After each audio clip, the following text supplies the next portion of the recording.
Hello and welcome to another episode of Nerds Amalgamated. I'm the Professor, and with me is Bucky. Hello. What have you been up to, Bucky? All sorts of mischief and mayhem. Hello, Professor. Hello, DJ. I didn't call on you yet. Get back in your cage. Get back. Go on, get.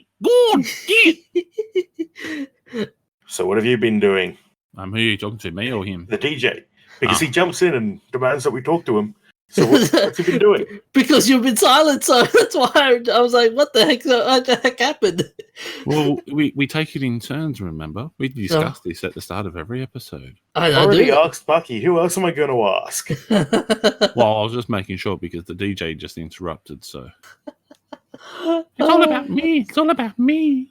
We're going to cut DJ. So when we want him to be quiet, he talks, and when we want him to talk, he's quiet. Yeah. We're going to cut this so badly, aren't we, guys? Nope. No, we're okay, fine. Good. We're fine. Anyway, first topic. You were asked a question, though. What have you been up to? Oh, I've just been working, playing, the usual. Not sleeping? Oh, I try to sleep. I try to take breaks. Around those breaks, I sleep. Okay. How have you been handling the news from Tumblr? I've been smiling about that and laughing at the same time. Really? Well, thought you would have been rather disenfranchised. Me? Disenfranchised? No. Do I need to share our wall of shame? No. Let's move on with the first topic tonight. Our first topic tonight is that Netflix is adding a game store, starting with Minecraft Story Mode. Awesome. Just out of curiosity, though, who was it that was doing the story mode for? Was it Telltale Games, wasn't it? So yeah. How's it going to operate it now? I don't know. I don't think they actually finished it. Is it going to be like Fallout 76? Oh, a lot of fanfare. Little spark. Sounds likely to me. Imagine Netflix giving out every Netflix viewer Minecraft bags or with canvas, which was supposed to be canvas. Why would they be doing that? They dragged Samwise Gamgee into this. Not Samwise. Not the lovable Sam. Speaking of things that he's been in, though, he was in Season 2 of Stranger Things, which is also a game that Telltale was working on. So I'm kind of hoping that if Netflix is working on adding interactive games to their visual novels and that sort of stuff to their platform, they might buy out a couple of people from Telltale and finish up the Stranger Things game. Well, at least if Netflix does it, it's likely to actually work properly. Yeah, their engine's got a bit of a reputation, doesn't it? They can't be as bad as Bethesda throwing everyone under the bus. Yeah, but Bethesda's the hits have been coming to Bethesda recently. The hits, my God, the hits. The hits that Bethesda's been taking make Jeff Horn's attack on Anthony Mundine look like a bit of a tickle and love tap. Although there is the story that apparently he slipped over an onion from Bunnings.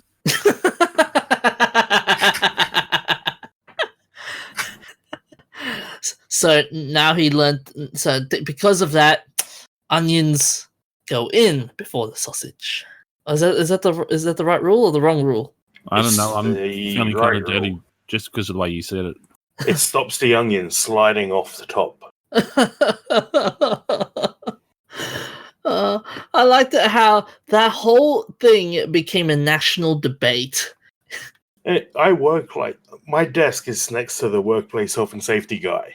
Mm-hmm. I have not stopped hearing about that. Mm-hmm. You'd think there'd be other jokes you could make to the health and safety guy, but no, it's only onions.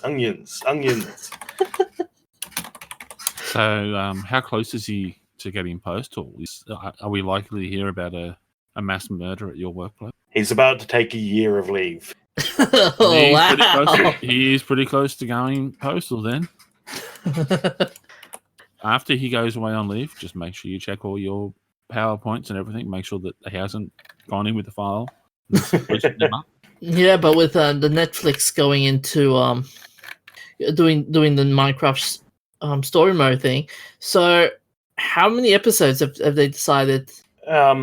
Well, they're going to include all of the Minecraft story mode episodes, I think. Yay. Their website says that they've got the first 5 up, and they're going to get another couple soon. Sounds good. So just out of curiosity, this is just a movie, or you have to play? No, it's a standard Telltale interactive movie sort of thing. Okay. A lot of QuickTime events. Yeah, And so far. for kids, some really bad writing. Ah, the DJ's been there. Yeah, so far there are 2 seasons so far. So season 1, there have been 8 episodes. It released in October 13, 2015 till September 13, 2016. And season 2, which was 5 episodes, it lasted from July 11, 2017 to December 19, 2017. That's a pretty long intervals. Like, how many? Yeah. So many hiatuses. Well, it seems like Telltale's got a lot going on. Well, when they were around, they did. Well, this is for the game, by the way, but not the series. Yeah, this is the series, Minecraft Story Mode. Yeah, I'm talking about the game itself. Yeah. Yeah. See, Minecraft was so successful, they had the attitude of, if it ain't broke, don't fix it. It's working well. People are loving it. Let's not mess with it too much. And that's the reason why it's so successful. And now we have cosmetics and shitty tie-ins and merchandise. Yeah, but the game in its core was still fun. Last time I played it, like I haven't checked out all other nonsense, but like I know they got the vinyl plush toys and stuff like that. My nephews and nieces love, but I'm just looking like season 1 for Netflix here. My nephews and nieces would probably play all that in a day if they were allowed, and then go back to playing the original. Yeah, I still love the original game. Yeah. What's your biggest accomplishment in Minecraft? Can you really count accomplishments in Minecraft? It's a free-form game. There are no goals. Oh no, I meant like you building a tower or something like that. Like, what's your personal accomplishments? That's what I meant. I have the biggest castle. Oh yeah, going from the very bedrock up to the maximum height you can build. Oh, that must be big. I suppose mine would be the floating city. I built it using mods I've done it a couple of times in vanilla, but my most recent one I did with mods. I had a mod that made basically blimps just to make it easier to get up there. And then once I had the first couple of buildings, I set up a portal so I could pump resources up to the top. Okay. Because I had portal mods as well.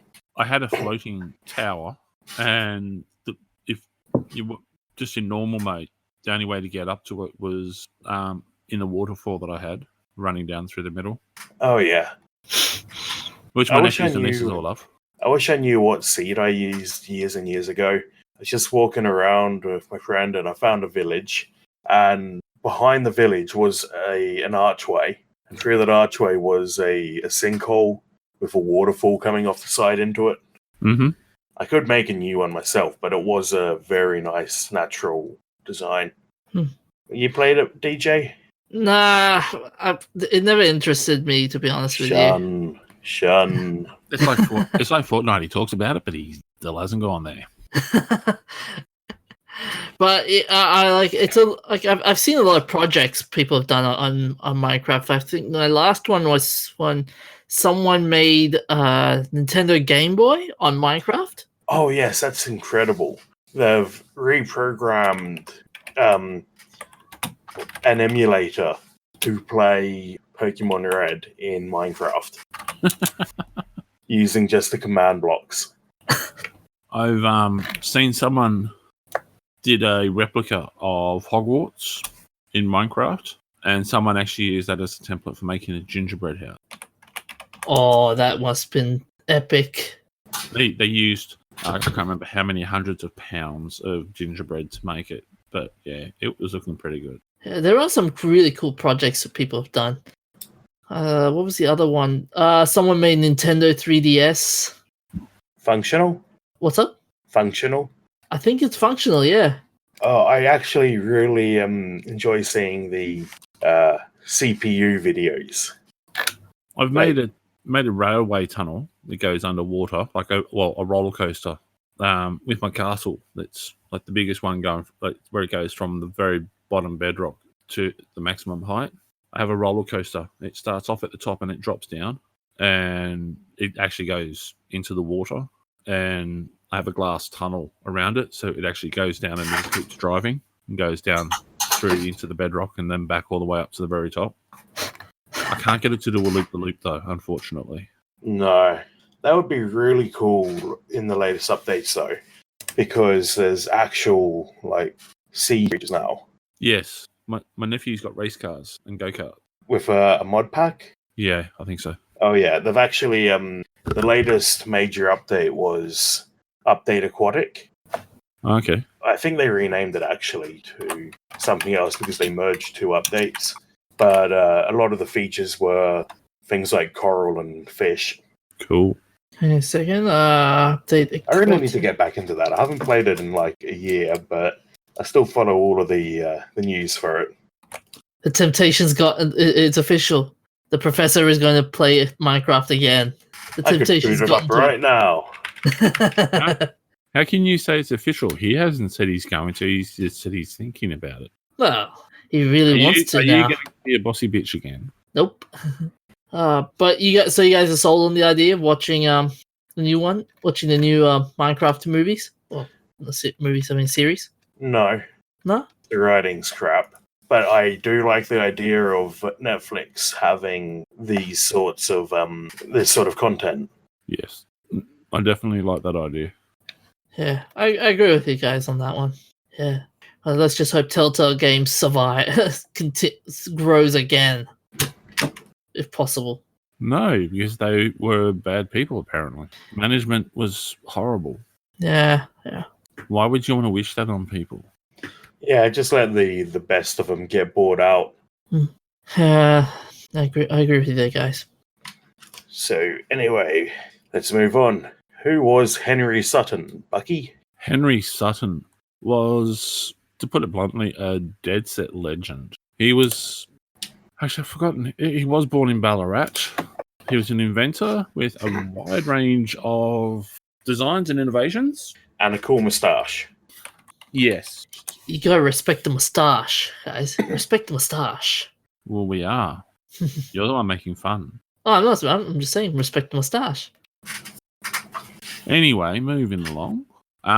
He has an amazing, ridiculously amazing list of inventions that he's put up. He built an ornithopter.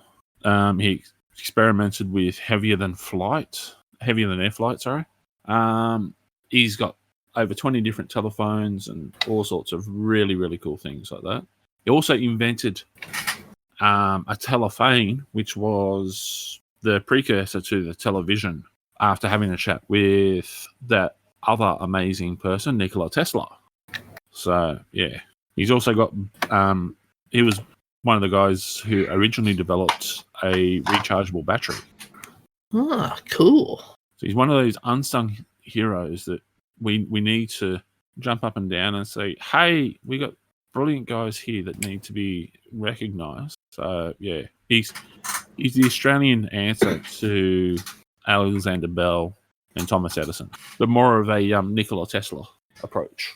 Dedicated listeners might remember me mentioning the CSIRO shirts way back in like episode 3. I reckon it'd be cool to get a shirt with this guy on it, with his greatest hits. He's got a lot of them. Definitely, dude. Definitely. Like, if I sat here discussing all of his bits and pieces, it would literally be going for probably 2 hours. Like, he worked on developing wireless radio, an auto car. So, yeah, like the number of things he's done. He also co-founded the RACV. So hold on. Batteries, automatic cars. Are we sure Elon Musk isn't this guy's reincarnation? No, because this guy, he doesn't have that creepy look about him. And he's not recorded as saying anything bad about cave rescue teams. Well, yeah. I'm just going to steer clear of that one. But yeah, he was friends with Nikola Tesla. Like they met and discussed a few things and had an impact on each other. So there's actually a book that's been written about him, written by Lorraine Branch, who spent a decade researching her great-grandfather. So she's actually part of the family, and she's written a book to help make sure people realise who he is. He's one of those guys that people probably won't hear about.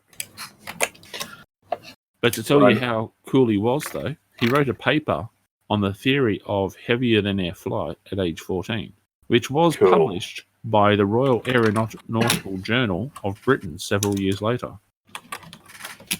That's pretty cool. So, DJ, get your microphone off your keyboard. I'm just I'm just checking it out. That's all. I'm just checking out his paper. okay. Well, if you find it, put a link in the show notes. Yes. It's actually something I'm actually going to have to go and look at myself now. And this is quite cool. He didn't believe in patenting everything he came up with, so he let a lot of it go to the public domain. Which is the reason why I said he was more like Nikola Tesla, because Nikola Tesla had a lot of things that other people patented, and he didn't care because it was more, he just wanted the science to get out there and develop. So, yeah. Yeah, in 1878, Henry Sutton of Ballarat, Victoria, published 2 papers in the 13th Annual Report of the Aeronautical Society of Great Britain, 1878, on the flight of birds and aerial navigation, and second paper on the flight of birds. And I've been trying to look for him, and no luck. So, yeah. Okay. Anyway, probably going to be too late for you guys when we release this, but they're actually going to be discussing about him on ABC's Radio National, the science show, at 12 p.m. So if anyone rings me up at 12 p.m. on this Saturday, you will be in a lot of trouble.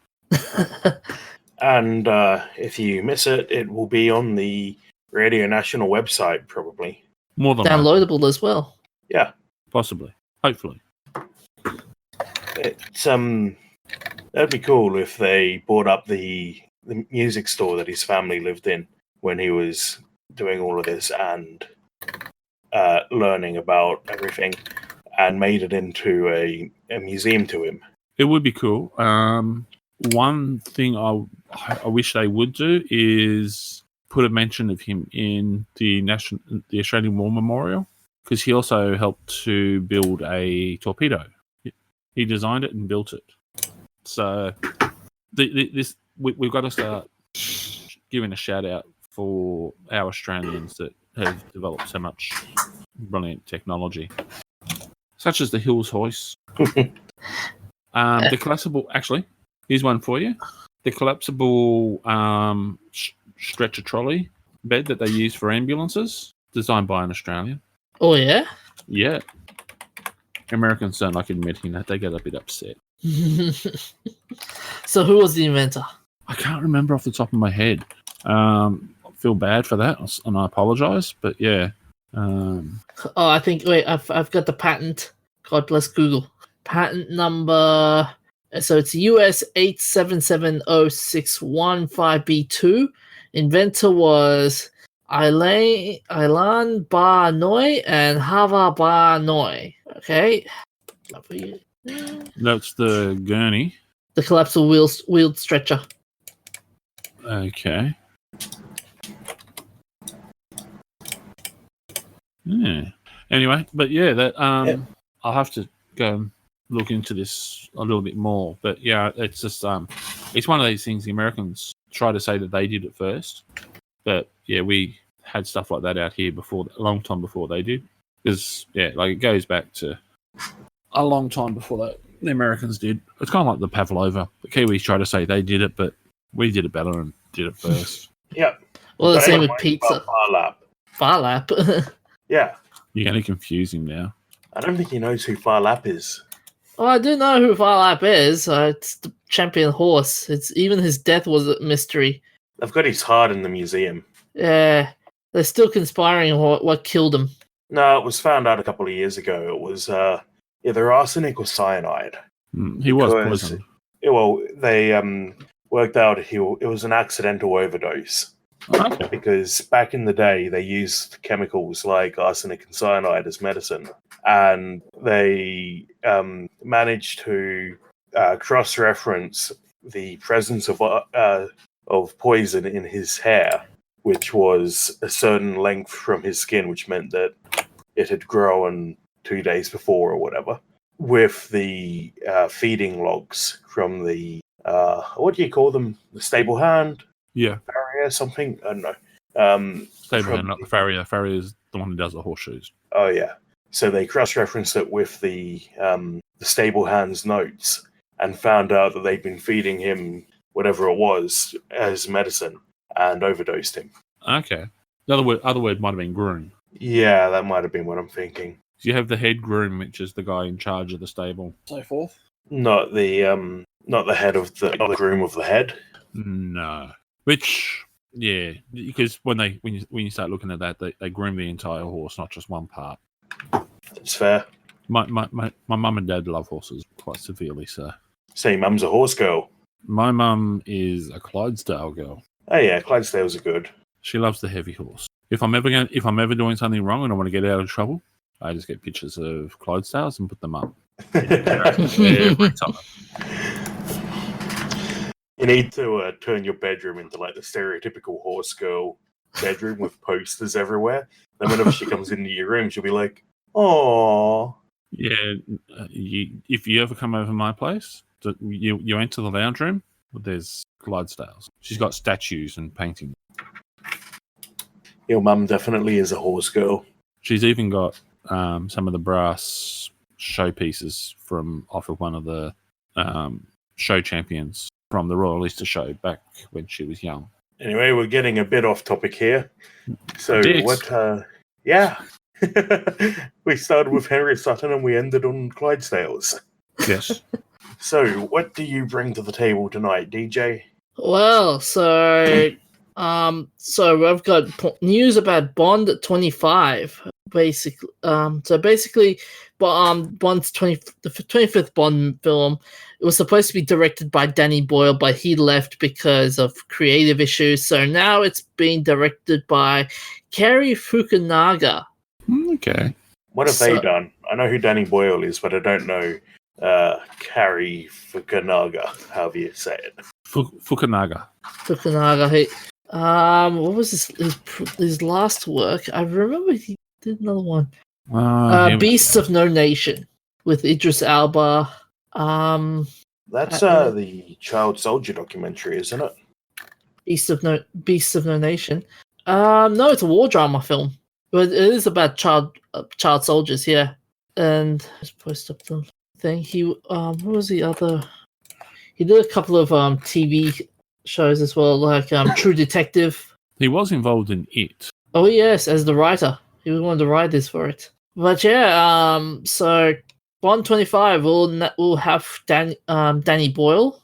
I think this will be his last. Didn't you just say they won't have Danny Boyle? No, not Danny Boyle. Daniel Craig. My mistake. I think that's Daniel Craig's last Bond film. If my memory serves me right. Good. Not that I have a problem with him as Bond, but he's been Bond for a very long time. Yeah, but he's done a better Bond than some of the Muppets that are taken on the role. Oh, come on. Not even Sean. Come on. Sean Connery. Come on. Sean Connery. No, but he's taken it back to the original where Sean Connery was doing it, where it was not just the gadget, it was you had the rough and tumble and clever thought with it. Whereas in later years, it got to be more just about gadgets and he was infallible in every way. Sort of thing.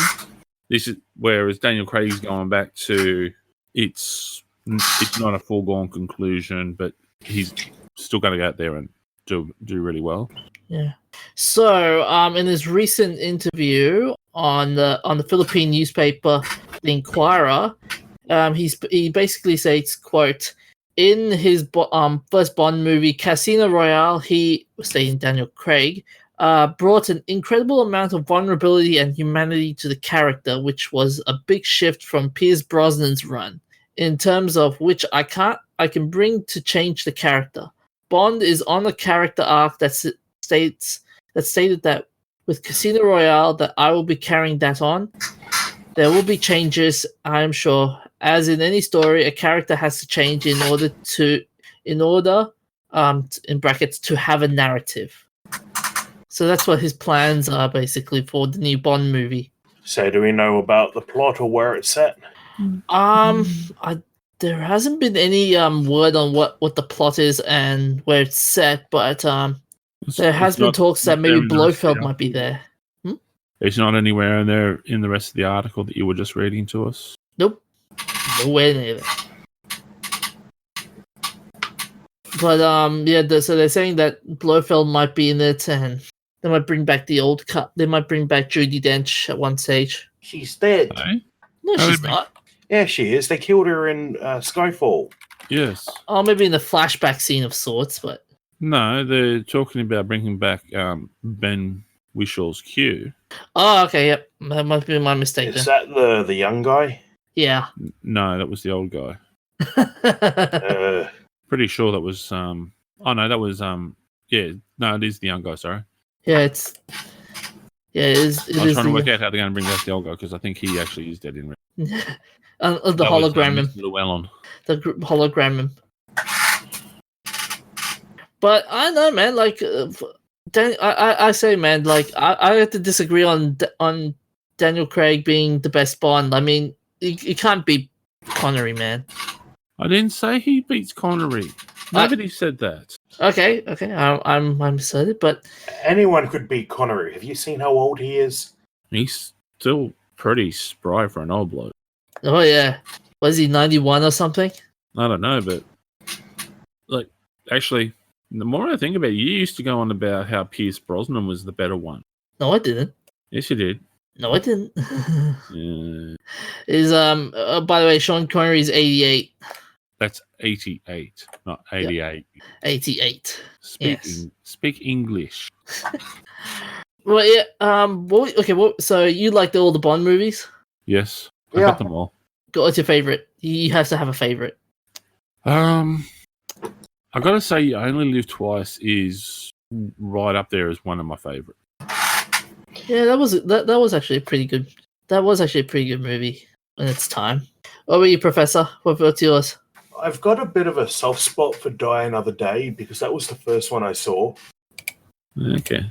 But I think Skyfall's probably my favourite.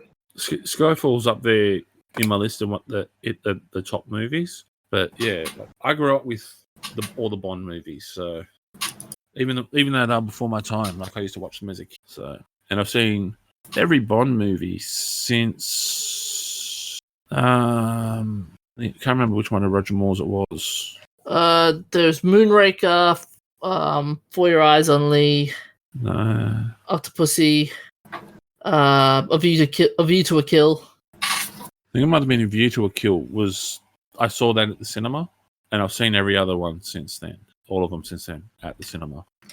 Are there any you don't like? Not that it's not so much I don't like them. From Russia with Love was a bit weak in some points, but it was still, in a lot of ways though, it was still a brilliant movie because it was right on at the early start of it, and yeah, Sean Connery was still, because this is the thing that a lot of people don't realize is Sean Connery actually had to be taught how to do the walk of the James Bond walk and all the suave sophistication, because when he was cast, it was actually as a joke. Because he was a rough and tumble football player. So they had to teach him how to do the walk and all the bits and pieces and make him into the suave sex symbol that he became. Yeah. And gave us decades of teasing him about his accent. Yeah, but the reality is it was just that he gave us a name to tease because there was already lots of Scotsmen to tease. But, I always thought that most of the Bond fans would hate the George Lazenby Bond. the only Right. one which was on Her Majesty's Secret Service, but Was there Yeah. really only one Lazenby Bond? Yes. I thought there was a second. No. Oh no, I'm thinking of the one that has his wife's grave in it. What? In the Lazenby Bond movie, at the end, he gets ambushed by Blofeld and his wife gets shot. oh yeah, at the And- end, yeah. Yeah. In the next movie, he, like, the new guy, I can't remember which one it was, goes and lays flowers at the grave. Diamonds Are Forever. He's talking about after because I was going to say because it went to Lazenby and then Sean Back to- Connery had to come back. They had to pay him a couple $1 million to come back and do it or something, and then it went to Roger Moore. And Roger Moore had the had more of the part with the wife. He married the heiress to the criminal. Yeah, mastermind. it's Teresa Bond. Well, Tracy is what they call her from For Your Eyes Only. The page is just loading. So that if she dies at the end of that, that would be going into Octopussy. Here's a bit of trivia for you guys to puzzle over. Which Bond movie is not part of the original franchise and is a double up of the story and an almost near duplicate? Never Say Never Again. Yes. Casino Royale. No, Never Say Never Again. Oh, okay. Yeah, Never it's Say a Never knockoff Again. of Thunderball. Yes, it's a duplicate of the storyline for that, down to the names of the characters and everything. So, yeah, Domino and the theft of the nuclear missiles. That's a good book. But Casino Royale, the original one, a lot of people treat it as more of a spoof. It's just that it wasn't an authorized movie from off of the book. Yeah. Then they brought it back into then they brought it in when Daniel Craig became the first Bond. Oh, became the blonde Bond. Well, it became Bond. No, well, It was when his Daniel- Casino Royale was his first movie. yeah, but when Daniel Craig was selected to be Bond, they were saying that Daniel Craig is going to be the first blonde Bond, basically. But does he have dreamy eyes? Oh no, he had a six pack. Yeah, Sean Connery used to drink a bottle. Have any of the Bonds except for Pierce Brosnan done musicals? Sean Connery might have. I'm just imagining Sean Connery in Mamma Mia. Oh my god! Take a chance on me. Oh my god! Actually, here's one. Did you guys know why George Lazenby was dropped as Bond? I heard it was conflict due to conflict with the directors of sorts. It's because he was too arrogant and rude. He was the only Australian Bond, and he came in and he copied Sean Connery, and he got too big for his britches. Really arrogant and rude to everyone, and thought he was a superstar. So they dropped him on his butt and kicked him to the side and brought back. Yeah, I think we lost you there for a moment, Bucky. Oh, okay, sorry. I was just saying, he was a bit too. He just got to be too rude and arrogant with everyone, and thought he was more of a superstar than he was. And yeah, they just dropped him on his butt and kicked him out the door, and went and paid a fortune to get Sean Connery to come back. yeah. I think for the recent Bond, I think how much did I pay Daniel Craig? Like 25 million or something just to stay. I have no idea, but yeah, considering, what was it? You only live twice, is it? No, Diamonds Are Forever was 1971. He actually got paid. He was the highest paid actor at the time to come back just for that one movie. Oh man! The cameraman because they had the camera fight scenes, like the helicopter fight scenes in You Only Live Twice. Apparently, one of the cameramen lost his foot in an accident. Oh, And it was one of the cameramen who had been with them for every movie. And yeah, they actually had to stop filming for a while. Can't remember. I don't think he died. But yeah, like with some of the stunts and stuff that they used to do, because that was the thing with Bond back in the early days. All the gadgets had to actually work. They actually had to be real. Yeah, it's like that car doing the jump over the river. Yeah, The Mythbusters did it, so it's definitely real. Yeah, well, was it plausible or was it busted?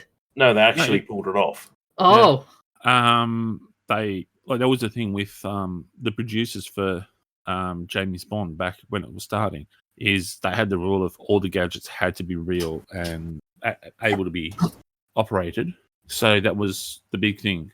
And it started to disappear at the end of Roger Moore when he started having laser pens. Yes. So let's move on to the games of the week. What have you been playing, Bucky? I've been playing Payday 2, which is a lot of fun because you get to go run around, rob people, and shoot people. And listen to Bane ordering you to pick stuff up when you're already doing it. Well, there is that too, but yeah, no, I'm just enjoying the where you got to try and sneak in and get things, and then you're doing a mission, and somebody else comes in, and then they stuff up the alarms so and get detected. Of course. Where you've gone through and you've been all stealthy up until now, and then suddenly it's just this massive all-in brawl. And of course, you're in your light armor because you weren't expecting to be in a shootout. Oh, no, I just go the heaviest armor I've got because of the simple fact that I know that someone's going to do something. Yeah. So at least I've added an armor bag where you can pick up your heavy gear after things go hot. Okay, I haven't noticed that. I've only played it a few times. I do like the Sentry. The Sentry. You're going tech. I love the tech path as well. So yeah, like I'm running around like people. Lots of other people running around with the M16 machine gun, all worked up. I'm running around with like single shot or burst shot assault rifles, but it just got a lot more firepower. So yeah. But I used to carry a shotgun and an Uzi SMG, which I could counter snipe with pretty well. It turns out snipers aren't the best defended when they're literally across the road from you. Well, with the I can't remember what gun it is I've got at the moment because I've only got the 3 assault rifles, including the M16 or AR-15, whatever it is. Must be the M6 that's fully auto. But yeah, like I've got the scope on that, and yeah, they tend to regret trying to snipe me because I've got a better scope. Keep leveling up, and you can get the minigun. I'm looking forward to that. One of the missions I did, I for some reason I clicked on the wrong. There must have been 2 missions side by side, and I clicked on what I thought was an easy mission, and I went into snatch and grab for getting the safes in LA after an earthquake. Then the police were moving in to nab them, and it was like the hardest level you could get. So it was just like it was just from the get go of arriving to the time that I left. Everyone was just being killed left, right, and center, except one Russian guy that was running around dressed in the Guy Fawkes mark and doing the V for Vendetta. And he was running around like dressed like that with the big, like bright red jacket and big florid hat and the mask and a shotgun. Sounds like a fun guy. And he was just killing everything, and then he'd come along and revive you, and you'd sit there and you just start killing off everything. Yeah, so much fun. Very anti-police, but I'm sorry, it's still fun to shoot. Technically, they're the bad guys. Do you ever get? So how much planning does it go to for the game? He's playing with random people, so none. Yeah, it's literally the only planning you do is you look at your loadout for the mission and you just try to think, okay, with the pistol, I want something that's going to have plenty of firepower but silent. So when I'm doing the stealth, I've got that. And then when it goes loud, I want it so that I'm doing as much damage as I can and as quickly as I can. And then it's just a matter of, are you going to go with the sentry gun, a med pack, or body bags? Because if you manage to make it through without anyone else joining in, you can use your body bags to dispose of the bodies and hide them. But yeah, otherwise, yeah, it's better off to just go with the sentry gun and just hope you survive. I've been playing A Gummy's Life. It's a knockoff of Gang Beasts, where instead of playing as the jelly people from Gang Beasts, you play as lollies. Yeah, I'm actually just including my favorite. You can play as Katy Perry's Left Shark. Oh, that must be fun. So is it like a battle royale or what's happening? Yeah, it's basic deathmatch wrestling sort of thing. I was just watching them fight. It must have been inside a beehive or something because it was all hexagonal stuff and the floor just fell away from underneath them. Yes, the Beehive Spleef Arena sort of map. Oh, they just had a massive mixing thing come down. That's That looks so the much fun. BattleBots map. There's a big saw blade that runs around the outside, which you can dodge. But if you're in the center of the ring when the match timer, so for just the pretend robot wars battle that you're having, and that runs out, a big blender comes down from the sky and kills everyone, except if you're out in the area where the blades can get you. Yeah. And gets a little awkward jumping between the two. I just saw the traffic incident where you're fighting on the road. Oh, the Frogger map. Yeah, a lot of the maps are based on other games. Yeah, There's one that's pretty much Donkey Kong stage from Super Smash Brothers. Mm-hmm. And one that is literally Rocket League. There's a ball and you kick it into the goal and you get blown away. I like that. You got them on the back of a train as well. What's the one? There's one where you're on top of a tower. The tower one, so the gimmick on that one is that different sections of the level will pop up and you need to be on the highest section or you die. So it's a bit of a King of the Hill type map. This is looking like a lot of fun. Is any downside to it that you've seen so far?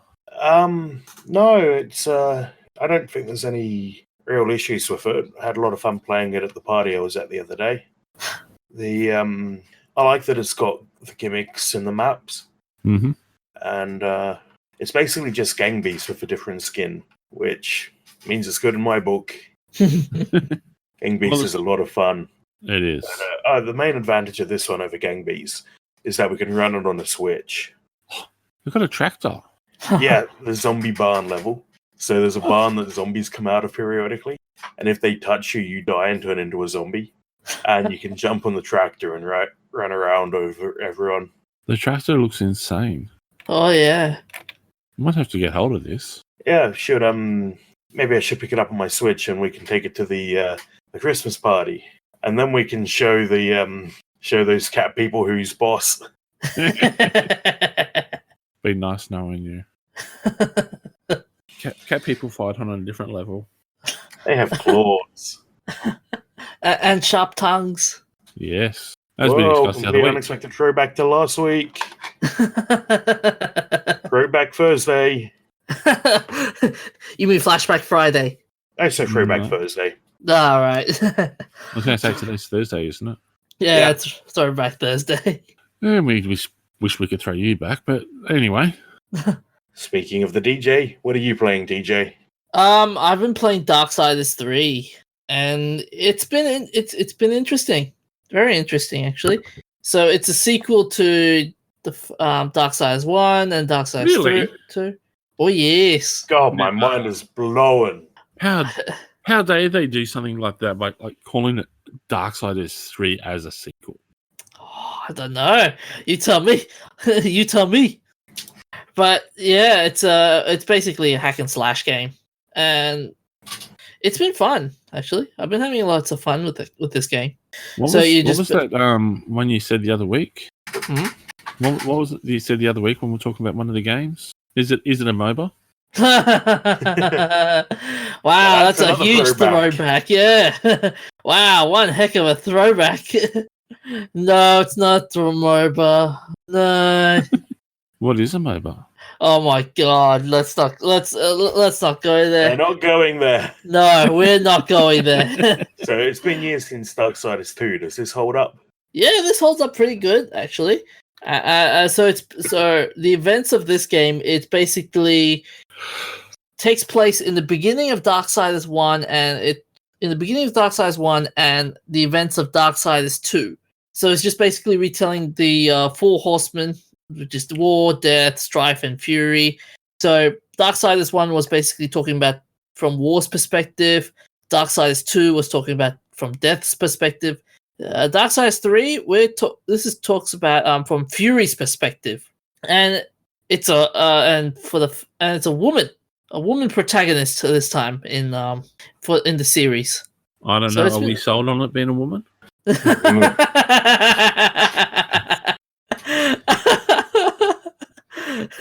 Yes, I am sold on it. Oh, so it's now the 3 horsemen and horsewoman of the apocalypse. Yeah. Yeah. So, and also, by the way, so War has his big, gigantic sword as his base weapon. Death has his scythe. Fury has her own sword whip, basically. So it's pretty cool. It's like have you guys ever played Soul Calibur? Yes. Remember the character Ivy? Yes. Yeah, that's her base weapon. Now think of that weapon in Darksiders 3. Uh-huh. So yeah, that's pretty good. I'm thinking about it. Should something be happening? I'm thinking about it. Should something be happening? Only if you're grotty. So what's the story? Okay, yeah, let's talk about the story. I knew where you were going to go there. So is the story good? The story's good so far. I'm a quarter of the way in it, and it's got an interesting story. Like there's a lot of twists and turns in the story, basically. And So what's the story about? so it's basically Fury is on a quest to defeat the 7 deadly sins who have escaped on Earth, and the Charred Council has asked Fury to bring back all the 7 deadly sins, and if she does it, she can take the leadership of the Horsemen. Okay. But yeah, but she doesn't realize that she's a pawn. She's a pawn in a very big game, basically. But so I've been looking at it so far, and it's pretty good. Pretty good so far. Cool. Yeah. The downside to it, though, for this game, to be honest with you, though, it's the sometimes it gets slow in terms of game mechanics wise.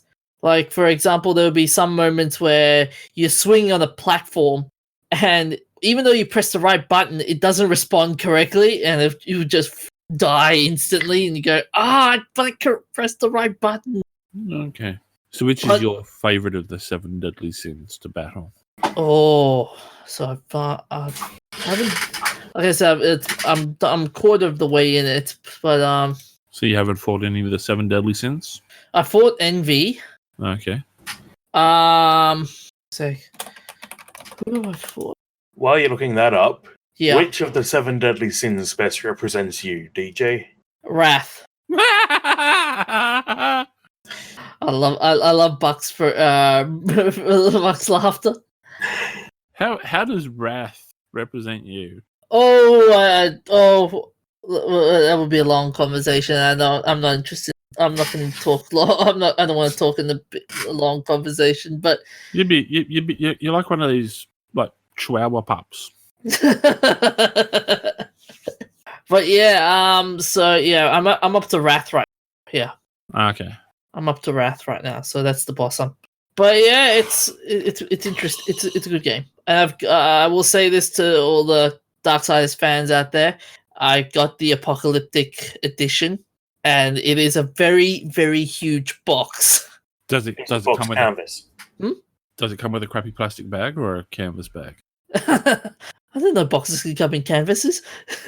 It comes in a normal cardboard box, and it's got a lot of cool stuff including DLC and soundtrack. It's got the amulet. Hang on a second, I'll post up the. It's got an ambulance. Amulet. I thought you said ambulance. Trying to work out why you had an ambulance in there. But yeah, it looks really cool. Once you look at the box, you will never. You wish you can buy it.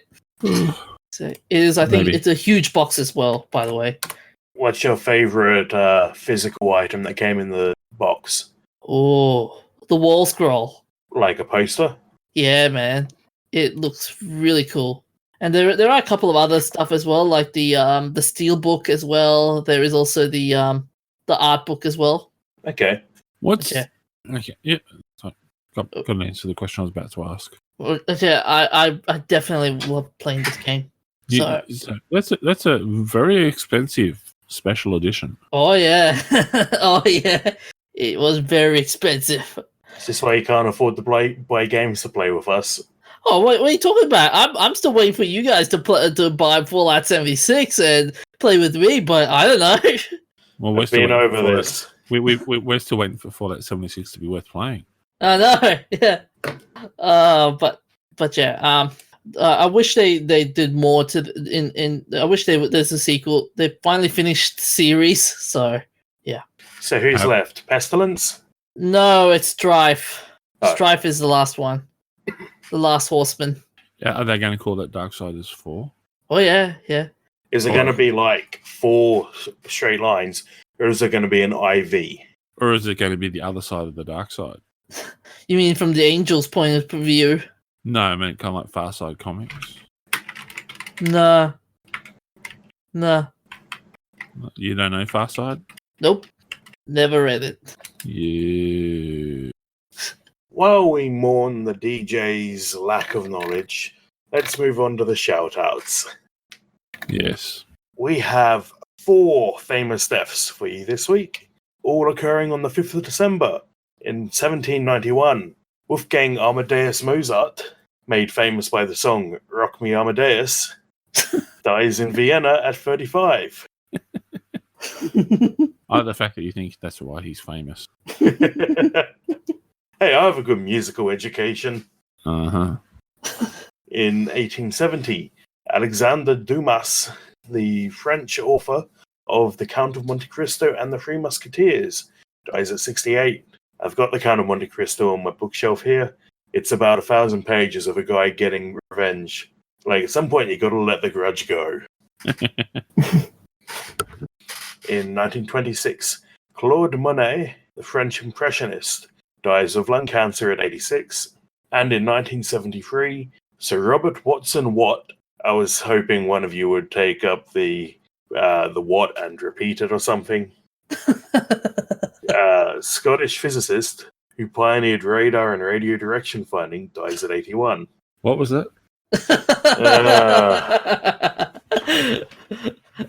Who died in the what now? What?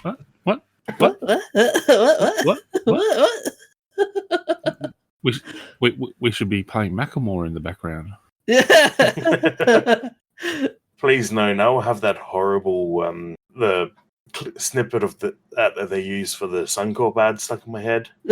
Oh no! I'm so sick of hearing that. What? What? I will kick all of you and make this a one-man show. I'll even do voices. So, the famous birthdays.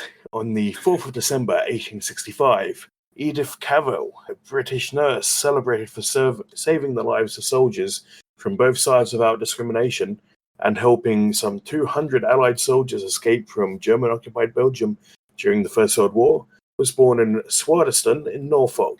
And she's the lady that was recently being showing up on your Google page. On the 4th of December 1858, Chester Greenwood, the American inventor who invented earmuffs, which are mandatory workplace health and safety equipment for dealing with the DJ, was born in Farmington in Maine. And on the same day... Did you say at 15 there? Sorry, I was thinking about something else. Yeah, he invented them at 15. Cool. I'll say it louder for you.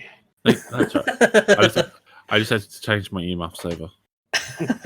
And the same day in 1948, Lynn Onus, the Australian Aboriginal artist, who made a painting called Michael and I Are Just Slipping Down to the Pub for a Minute, which when that was put into the group chat for building the show notes, I got a little confused. Was born in Melbourne, Victoria. And on the 5th of December, 1901, Walt Disney, who is famous for all sorts of things like... Steamboat Willie? I was going to try and pick something really unpopular, but I couldn't think of any. We all know what he did. He was born in Chicago, Illinois. And on the same day in 1903, Cecil Frank Powell, the English physicist who discovered pion, a subatomic particle, and got a Nobel Prize in 1950, was born in Tonbridge, England. Okay. And the events of interest for this week. On the 1st of December 1948, my favourite unsolved mystery, The Tarman Shud case, also known as the Somerton Man, is basically they found a dead guy on the beach having with his last cigarette between his fingers, and when they searched him, they couldn't find any ID, but they found a piece of paper torn from a book that had Persian Tarman Shud, which means ended. And they eventually tracked that back to a book that had been dumped in someone's car, which had a code written in the back. And it's this huge mystery about spies and people going undercover and who could possibly be. It was the butler. The butler always did it. Oh, I reckon. Unless you're in Cluedo, then they don't have a butler. I reckon Professor Abbott's getting pretty close to cracking the case. It would be nice if the government would stop obstructing his exhumation case, though. Mm-hmm. He's been trying to get permission to exhume the remains for DNA testing, but the government won't let him, even though the people who are most likely to be his children or grandchildren are perfectly willing for it to happen. Anyway, on the 4th of December 1872, the Marie Celeste was found sailing with no crew, later to be explained by the unexpected attack of Daleks in the Doctor Who episode The Chase. Actually, the accepted answer for that is that their load of alcohol started leaking, and they were worried it would catch fire and burn the ship down. So they hopped into the lifeboat, and eventually that came untied. But when the searchers found the ship, there was no evidence because the alcohol had evaporated. Oh. I thought the lifeboat was still there. Might have been one of them. I'm not sure. Yeah, they had a spare. I remember they had a spare. Really? Were you on board? No, I've heard the story too. That explains a lot about why they all died. No, I'd jump overboard too.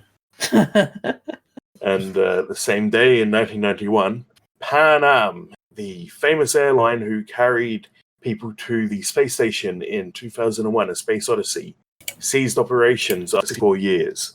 They were just a decade short. Yes. And a long way of actually being able to achieve spaceflight. Yeah, we're still not there. And on the 4th of December 1998, the Unity module was launched to the International Space Station. It was the second module and the first United States module, I believe. Yes. That's the one I've Launched posted linked on our Facebook page for some of their pictures, isn't it? No, that's the that's the one at Mars. Yeah, the Martian panoramas. Yeah, wasn't Which, that Unity was to Mars? No, I can't remember which one we were looking at, but I don't think there's any Unity rover. Okay. Unity was a connecting module, which the first couple of modules they launched for the ISS were basically just boxes with lots of docking ports on them, so they could hook up all the functional modules. And I think it, here we go. It hooked up to Zarya, which was the Russian module. Then they opened the doors and shook hands and famous stuff. Yeah. Try telling fart jokes in outer space. Then on the 5th of December 1932, German physicist Albert Einstein was granted his American visa. Such an amazingly cool guy. Yeah, and granting those visas is quite possibly what changed the course of World War II, because without all of the Jewish scientists running away, then the nuclear bomb might have been developed in Germany. Well, they had intercontinental ballistic missiles were already on the go with them, and the Americans didn't get that up for another decade. Yeah, it wasn't until after the war when Operation Paperclip, when they basically said, if you come and build us rockets, we will pardon your war crimes. Mm-hmm. Anyway, the same day in 1941, Admiral Husband Kimmel, Commander-in-Chief of the Pacific Fleet, ordered Task Force 12, consisting of the USS Lexington aircraft carrier, 3 heavy cruisers and 5 destroyers, to depart Pearl Harbor to carry Marine Corps SB-2U Vindicator dive bombers to Midway, which meant that they were out of the harbor when Pearl Harbor attack struck, saving them from being damaged. And 4 years later, Flight 19, a group of 5 Grumman TBM Avengers, disappeared over the Bermuda Triangle. They were probably running away from something, probably the DJ. They were looking for the alcohol from the Mary Celeste. The wrong ocean, though, isn't it? They're out on a Actually, they're both booze run. Atlantic. Well, that's the reason why they got lost. Then the next year, the US President Harry Truman created this Committee on Civil Rights to investigate the status of civil rights and propose measures to strengthen and protect them. I've just realized we have like a lot of 5th of December things here. Oh, Yes. yeah. And 1947, Joe Louis beats Jersey Joe Walcott in the 15th round for the heavyweight boxing title. Then in 1955, E.D. Nixon and Rosa Parks lead the Montgomery bus boycott. And they had a pretty good Doctor Who episode about that this year. Oh, yeah. Awesome. 1973, Paul McCartney and Wings released their 3rd album, Band on the Run. In 1974, the final episode of Monty Python's Flying Circus aired on BBC. He's not the Messiah, he's just a very naughty boy. Was that the end of Monty Python? Did they do anything after that? They kept doing appearances and so forth. The movies came after, Okay. didn't it? Came during and after. Because they started off as just a bunch of college idiots and just running amok. And it just slowly went from there. It's just recently come up on Netflix, along with the version in which they speak gibberish. Mm-hmm. It's one of those, like Monty Python is one of those standout comedy pieces that it's just lots of people will try to emulate, but will never be able to really beat.